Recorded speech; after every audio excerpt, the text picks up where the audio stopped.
Welcome to the President's Diary, where we take a look at His Excellency Dr. Mohamed Irfaan Ali's week of activities.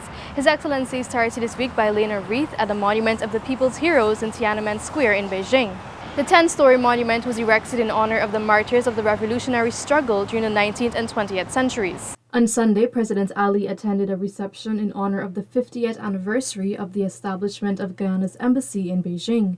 On Monday, Dr. Mohamed Irfaan Ali delivered his message on the occasion of Emancipation Day 2023. On the occasion of Emancipation Day 2023, the 185th anniversary of the formal abolition of slavery is an occasion to recall the heroic resistance and resilience of our African ancestors. They laid the foundation for our country's freedom. It is that freedom, an African achievement, which we celebrate today. Emancipation Day, as we do so, let us never forget that this freedom was attained at a high price. Never again must the human heart become so cold and callous as to condone human enslavement. African enslavement was abhorrent and represents one of the darkest chapters in human history. Recognizing the challenges that must be overcome while celebrating the country's successes, President Dr. Mohamed Irfaan Ali reaffirmed his unwavering commitment to removing the destructive element of racism from Guyana. In an interview on the government's third year in office, President Ali firmly stated that Guyana is already on the path of destroying the scourge. I assure you today that my commitment and my desire to destroy racism, to destroy disunity, to remove it from the psyche of our people, and to disallow the intellectual authors to use it will succeed. It will succeed because of my strong commitment and belief in the spirit of the Guyanese. It's what makes us the Guyanese people. During his visit to China, Dr. Mohamed Irfaan Ali sat down with Dong Zhu of China Global Television Network, CGTN, for an exclusive interview about the relationship of Guyana and China.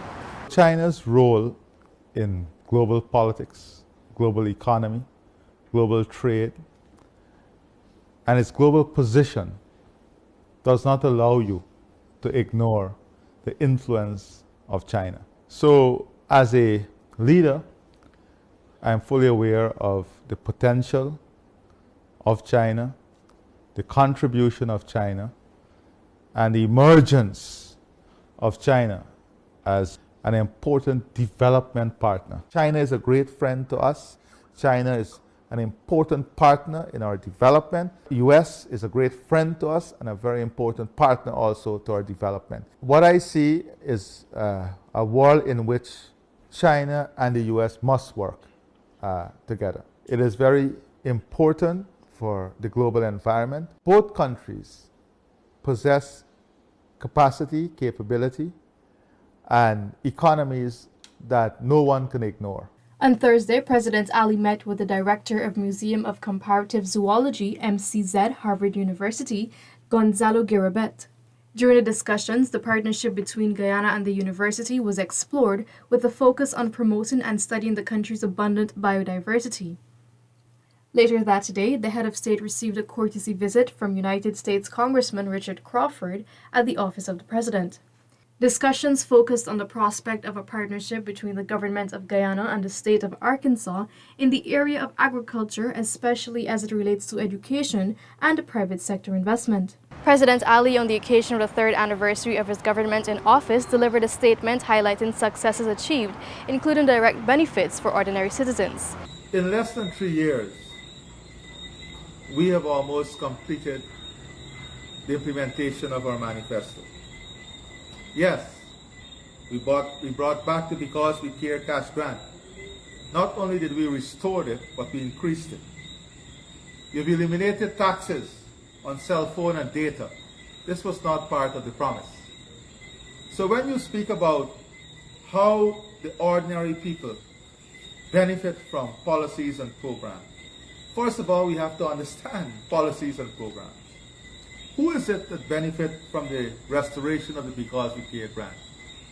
Who is it that benefits from the elimination of taxes on cell phone and data? It is the population that benefits.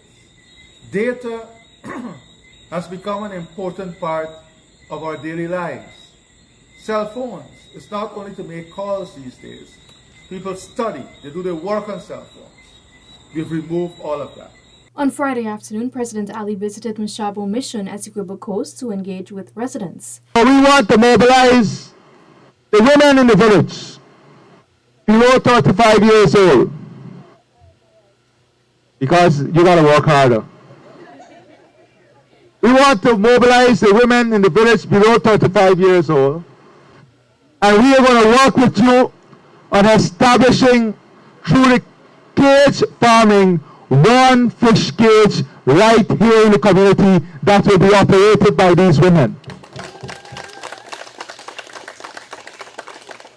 Not only are we going to establish the fish cage here, but we are going to give you 3,000 tambaki to start the project, so that, and we are going to link you to the market, because as much tambaki as you can grow, the market will take off. On Friday evening, President Ali hosted a dinner and cultural extravaganza at State House, commemorating the 185th anniversary of emancipation. The president urged unity within communities and the nation, highlighting the significance of our ancestors' sacrifices. The freedom that was fought for and won for us will never ever be taken for granted. And we, as a collective, will use that freedom to speak out against injustices wherever they exist, in the upliftment of all of humanity. The president emphasized collective responsibility and global cooperation in eradicating injustices and promoting equality worldwide. This was the President's Diary, where we took a look at His Excellency Dr. Muhammad Irfan Ali's week of activities.